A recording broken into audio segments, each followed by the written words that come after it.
अस्सलाम वालेकुम फ्रेंड्स, मैं हूं उस्मान अशरफ और आप देख रहे हैं बिजनेस आइडियाज़ उर्दू। दोस्तों मुख्तलिफ फार्मिंग के रिलेटेड तो मैं वीडियो लाता रहा, लेकिन आज आपको फ़ायदे बताऊंगा साइलेज के कि अगर आप साइलेज तैयार कर लेते हैं अपने जानवर को डालने के लिए तो इसके क्या क्या फ़ायदे हैं।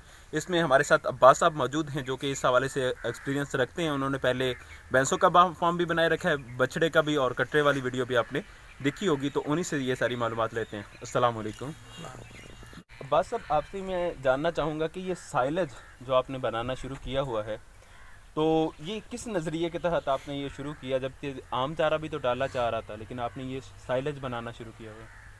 हाँ जी, पहले जो मसला तो ये कि असें देखना होंगे कम लागत ने सानू चारा मिले जो असी फार्म रखे उन्होंने मुहैया करने वास्ते डंगर। ठीक है जी, वो जो चारा कट के मजदूर पार्टी जी है वो डंगर या ज़्यादा भैंसा या कट्टिया नहीं डाल सकती, जिन्ना कि ये साले की निस्बत यानी सानू खर्चा बहुत ज़्यादा मजदूर का पैंदा।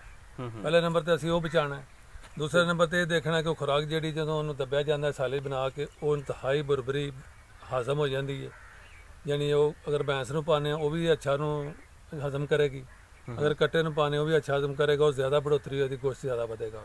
और असी तजर्बा किया भैंसा का इस्तेमाल करके उन्हें बहुत ज़्यादा वेट किया या बड़िया अच्छिया भैंसा तैयार हुई ने, उन्हें सानू कीमत अच्छी दी। तो जी फ्रेंड्स, बेसिक फ़ायदे तो इसके यही हैं कि इससे बढ़ोतरी भी अच्छी होती है जानवर की, और दूसरा ये कि हमारे इलाकों में जैसा कि मुलाजमीन का बहुत फुकदान चल रहा होता है कि जो भी मुलाजिम रखा जाता है खुसूसन फॉर्म के लिए, तो ये ज़्यादा देर ठहरते नहीं हैं, अपनी ज़रूरत के तहत आ तो जाते हैं, लेकिन जब इनकी ज़रूरत पूरी हो जाती है तो बाज़-औक़ात भाग भी जाते हैं।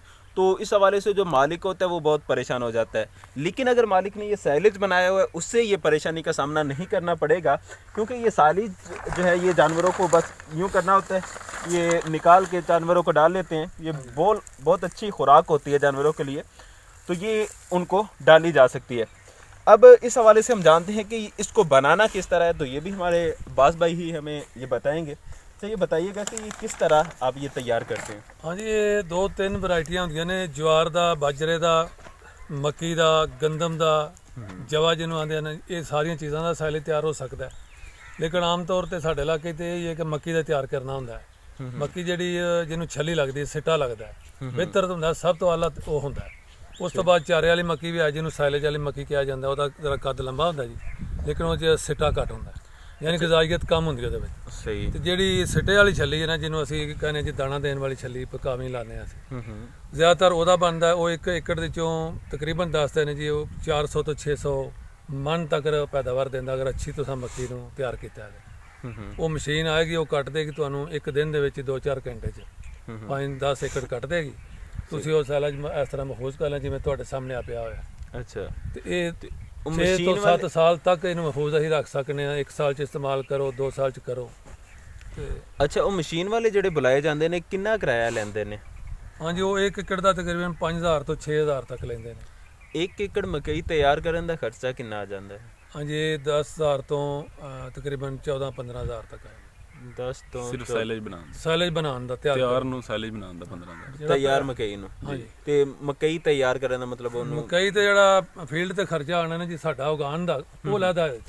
ਅੱਛਾ, ਇਹ ਤਿਆਰੀ ਦੇ ਦੌਰਾਨ 12-13,000 ਰੁਪਏ ਕਮ ਸੇ ਕਮ ਖਰਚਾ ਆਏਗਾ। ਉਹ ਕਿਸ ਤਰ੍ਹਾਂ, ਮਤਲਬ ਇੱਕ ਤੇ ਤੁਸੀਂ ਉਹਨਾਂ ਨੂੰ ਦੇਤਾ ਨਾ ਮਸ਼ੀਨ ਵਾਲਿਆਂ ਨੂੰ, ਮਸ਼ੀਨ ਵਾਲਿਆਂ ਨੇ ਉਹਦੇ ਵਿੱਚ ਜਿਹੜਾ ਤੇਲ ਡਾਲਣਾ ਜੀ ਉਹ ਵੀ ਕਾਸ਼ਤਕਾਰ ਨੇ ਡਾਲਣਾ। ਠੀਕ ਹੈ ਜੀ, ਉਹਨੂੰ ਇਕੱਠਾ ਕਰਨ ਵਾਸਤੇ ਟਰੈਕਟਰ ਟਰਾਲੀਆਂ ਅਸੀਂ ਲਾਣੇ ਨੇ, ਉਹ ਵੀ ਅਸੀਂ ਲਿਆਣੇ ਨੇ, ਮਜ਼ਦੂਰਾਂ ਨੇ ਕੰਮ ਕਰਨਾ ਉਹ ਵੀ ਅਸੀਂ ਲਿਆਣਾ। ਫਿਰ ਇਸ ਨੂੰ ਵੇਖੋ ਜੀ ਕਾਗਜ਼ ਦਾ ਇਸਤੇਮਾਲ, ਥੱਲੇ ਵੀ ਉੱਤੇ ਵੀ ਕਾਗਜ਼ ਡਾਲ ਲਿਆ ਮੋਟਾ, ਇਹਦੇ ਉੱਤੇ ਮਿੱਟੀ ਡਾਲ ਕੇ ਉੱਤੇ ਫਿਰ ਲਪਾਈ ਹੋਣੀ, ਜਿਹਨੂੰ ਪੱਕਾ ਗਾਰਾ ਅਸੀਂ ਤੂੜੀ ਵਾਲਾ ਆਨੇ ਤਾਂ ਕਿ ਇਹਦੇ 'ਚ ਪਾਣੀ ਨਾ ਆਏ, ਇਹ ਦਬਾਇਆ ਰਹੇ।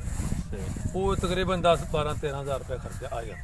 ਸਹੀ, 10-12-13,000 ਇਹ ਖਰਚਾ ਆ ਗਿਆ। ਤੇ ਉਸ ਤੋਂ ਇਲਾਵਾ ਜਿਹੜਾ ਤਿਆਰ ਕਰਨ ਦਾ ਉਹ ਵੀ ਫਸਲ ਦਾ ਜਿਹੜਾ ਖਰਚਾ ਉਹ ਵੀ 20-30,000 ਰੁਪਏ ਕਮ ਸੇ ਕਮ ਲੱਗ ਜਾਂਦਾ। 20-30,000 ਉਹ ਫਿਰ ਭਰਪੂਰ ਫਸਲ ਹੁੰਦੀ ਹੈ, ਉਹ ਏਕੜ ਚੋਂ ਫਿਰ 500 ਤੋਂ 600 ਮਣ ਨਿਕਲਦਾ। ਠੇਕਾ ਮਿਲਾ ਕੇ ਕਹਿ ਰਹੇ ਜਾਂ ਠੇਕੇ ਤੋਂ ਇਲਾਵਾ? ਹਾਂਜੀ, ਠੇਕਾ ਮਿਲਾ ਕੇ 25 ਤੋਂ 30,000 ਜਿਹੜਾ ਖਰਚਾ ਆ ਜਾਂਦਾ ਫਸਲ ਤਿਆਰ ਕਰਨ ਤੇ, ਉਸ ਤੋਂ ਬਾਅਦ ਕੋਈ 15,000 ਇਹ ਖਰਚਾ ਆ ਜਾਂਦਾ। ਟੋਟਲ ਮਿਲਾ ਕੇ ਕੋਈ 35-40,000 ਰੁਪਇਆ ਖਰਚਾ ਆ ਜਾਂਦਾ 1 ਏਕੜ ਦਾ ਸਾਈਲੇਜ ਤਿਆਰ ਕਰਨ ਤੇ।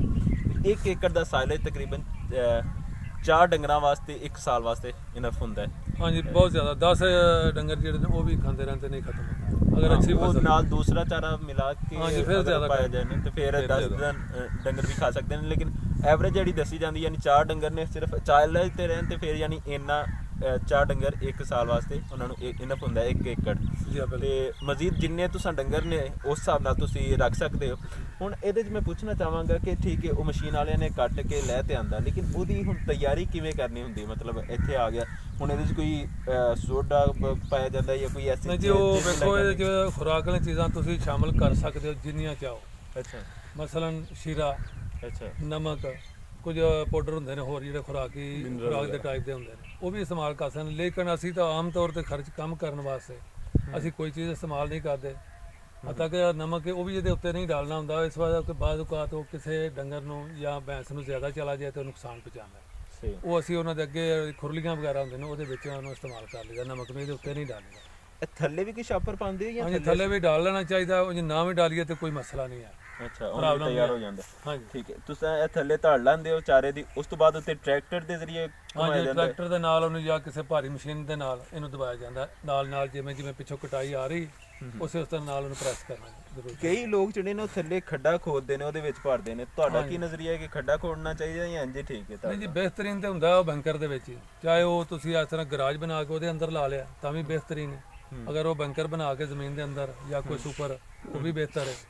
ਲੇਕਿਨ ਸਭ ਤੋਂ ਕਮ ਖਰਚਾ ਹੈ ਜਿਹੜਾ ਤੁਸੀਂ ਦੇਖ ਰਹੇ ਹੋ, ਇਹ ਸਭ ਤੋਂ ਕਮ ਖਰਚਾ ਜੀ। ਕਮ ਖਰਚੇ 'ਚ ਅਗਰ ਤਿਆਰ ਕਰਨਾ ਤੇ ਇੰਜ ਜਿਵੇਂ ਸਾਦਾ ਧੜ ਤਿਆਰ ਹੁੰਦੀ ਉਸ ਤਰ੍ਹਾਂ ਜਿਹੜਾ ਨਾ ਇਹਨੂੰ ਰੱਖ ਕੇ ਉੱਤੇ ਟਰੈਕਟਰ ਦੇ ਨਾਲ ਜਾਂ ਕਿਸੇ ਹੋਰ ਮਸ਼ੀਨ ਦੇ ਨਾਲ ਥੋੜਾ ਪ੍ਰੈਸ ਕਰ ਲਈਦਾ ਤਾਂ ਕਿ ਹਵਾ ਸਾਰੀ ਜਿਹੜੀ ਨਾ ਇਹਦੀ ਨਿਕਲ ਜਾਵੇ, ਹਵਾ ਦਾਖਲ ਨਾ ਰਵੇ। ਉਸ ਤੋਂ ਬਾਅਦ ਉੱਤੇ ਟਾਟ ਲਾ ਲੈਣਾ, ਟਾਟ ਲਾਉਣ ਤੋਂ ਬਾਅਦ ਉੱਤੇ ਮਿੱਟੀ ਡਾਲ ਦਿੱਤੀ ਜਾਂਦੀ ਹੈ ਤੇ ਇਹ ਖਿਆਲ ਕਰਨਾ ਹੁੰਦਾ ਕਿ ਇਹਨੂੰ ਹਵਾ ਨਾ ਲੱਗੇ। ਕਿੰਨੇ ਦਿਨ ਇੰਜ ਪੈਕ ਰੱਖੀਦਾ ਚਾਰਾ ਇਸਤੇਮਾਲ ਕਰਨ ਤੋਂ ਪਹਿਲੇ?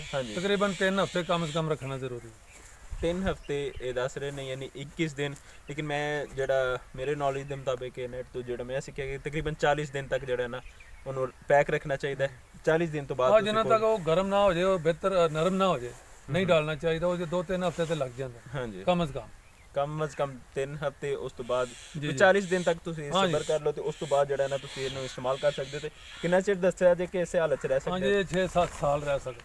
6-7 ਸਾਲ ਰਹਿ ਸਕਦੇ। 3 ਸਾਲ ਤੇ ਤੁਹਾਡੇ ਸਾਹਮਣੇ ਜਿਹੜਾ ਪਿਆ ਹੋਇਆ 3 ਸਾਲ ਤੇ ਇਹਨੂੰ ਹੋ ਗਏ ਨੇ ਬਣਾਇਆ। ਅੱਛਾ, ਇਹ ਠੀਕ ਹੈ, ਬਿਲਕੁਲ ਅਸਲ ਹਾਲਤ 'ਚ ਅਸਲ ਹਾਲਤ 'ਚ ਜੀ।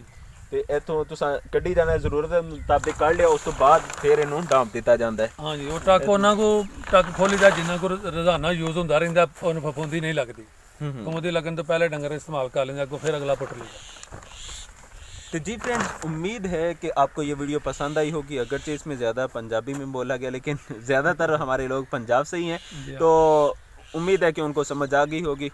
तो अगर वीडियो पसंद आई तो इसे लाइक शेयर कमेंट ज़रूर करना है, चैनल को सब्सक्राइब करना है ताकि नेक्स्ट आने वाली वीडियोस आप तक पहुँचते रहें। जज़ाकल्लाह, अस्सलाम वालेकुम।